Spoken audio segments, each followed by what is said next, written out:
Hello and happy Monday. I'm Rochelle with ConfidentDreaming.com, your energy alchemist and transformation life coach with a Disney twist, here today with your Magical Monday message. And it is, what is your choice? Now, I plan these out in advance, usually. This one was about a month or so. And it is about taking ownership for the choices in your life. And the fact that even when we don't make a choice, you're making a choice. You're making a choice to live the status quo. You're making the choice, let me mute that.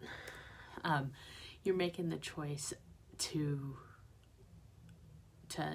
just keep going, rather than making a choice to boldly step out into who you're meant to be. The problem is, and the reason we don't always take ownership for these choices, is it's automatic and we don't even realize we're making them.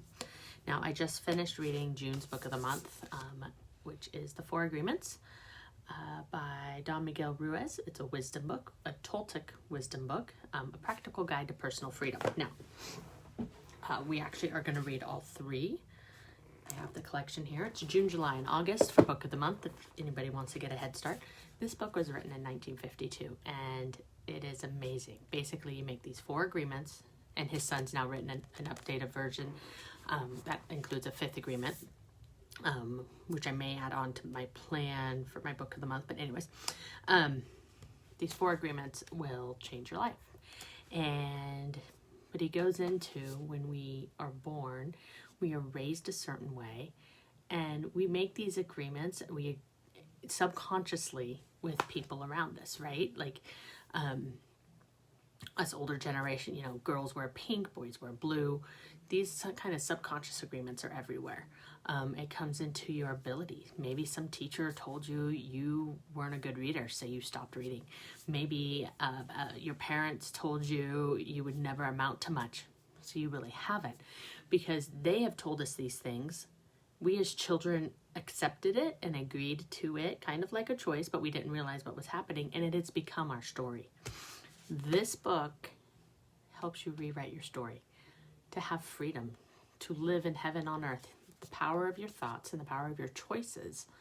You have a choice. Once you become aware that you've made these agreements, these old agreements, once you become aware of it, you now have a choice. Do you keep living by it, or do you change? It ends mostly with, do you live in heaven on earth, or do you live in hell on earth? And it comes down to the choices we make.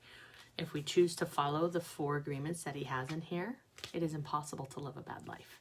Will bad things happen? Of course, because that's out of our control, right? But it's how you approach the things in your life and how it's a choice. And I've had this book on my shelf. Like, I've not read everything here. I buy a lot, and for every book I read, I buy two more, kind of thing. Bookies understand that. Since before I moved. So I've probably had this book in my possession 4 years. And it is amazing. I've heard multiple podcasts about it. I saw a friend picked it up. I thought, it's time. I'm going to develop a summer intensive, right? This 8-week coaching intensive with me, a class, kind of still developing it. 8 weeks because in the summer, because kids are out of school. So for those of us who have kids in school, this is your time to work on you. And we're going to really just concise everything I do into this quick summer program. That's why I chose these 3 books to go through the summer as well. And I'm glad I did. I can't believe I waited 4 years to read this, because it is amazing. And I'm excited to probably skim through it again. I've dog-eared a bunch, and just to really revisit what's in it. True freedom has to do with the human spirit, is the freedom to be who we really are. And who stops us from being free? We blame the government, we blame the weather, we blame our parents, we blame religion, we blame God. But who really stops us from being free? We stop ourselves. And we stop ourselves by the choices we make. We worry about what other people think, so we don't pursue our passions. We worry, it's like this. For example, most people go to work every day just thinking of payday and the money they will get from the work they are doing. They can hardly wait for Friday or Saturday, whatever day they receive their money, and can take time off. They are working for the reward, and as a result, they resist work. They try to avoid the action and it becomes more difficult, so they don't do their best. One of the agreements is always do your best. They work so hard all week long, suffering the work, suffering the action, not because they like to, but because they feel they have to. They work because they have to pay the rent, because they have to support their family. They have all the frustration, and when they do receive their money, they are unhappy. They have 2 days rest to do what they want. And what do? They try to escape. They get drunk because they don't like themselves, they don't like their life, and there are many ways that we hurt ourselves when we don't like who we are. On the other hand, if you take action just for the sake of doing it without expecting a reward, you will find that you enjoy every action you do. Rewards will come, but you are not attached to the reward. You can even get more than you would have imagined for yourself without expecting a reward.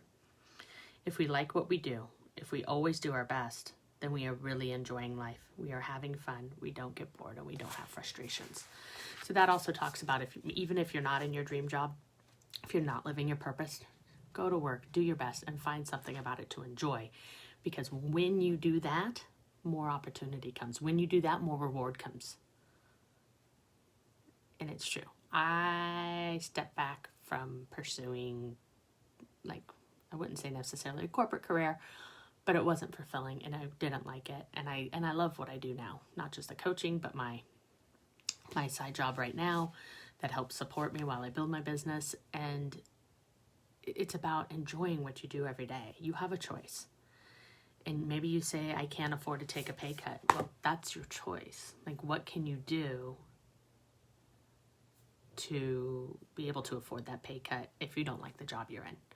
What can you do if you don't like the area you live? Kids adjust. They can change schools. You can move. There's just things we become accustomed to that we don't want to give up. And that is a choice. So what is your choice? What will you do to go after your dreams? Are you choosing to just live life, let it pass you by? I listened to a podcast the other day, and when somebody answered, they said, fine isn't good enough, right? How are you doing? I'm fine. Well, fine isn't good enough. We're not meant to live fine. We are meant to live extraordinary. So what's your choice? Are you going to live a fine life, just okay? Or do you want to live an extraordinary one where you try? It all comes down to what you choose. Have a wonderful Monday. Hello to all the people who said hello while I was on this and reading, because obviously I wasn't looking at my screen when I was reading. Pick up this book, The 4 Agreements. I'm going to start the next one, maybe tonight, definitely this week. It's easy. It's 116 pages, big print. Or, well, no, take that back, 138. But big print, tiny book, so goes fast. Anyhow, have a wonderful day, and I will talk to you soon.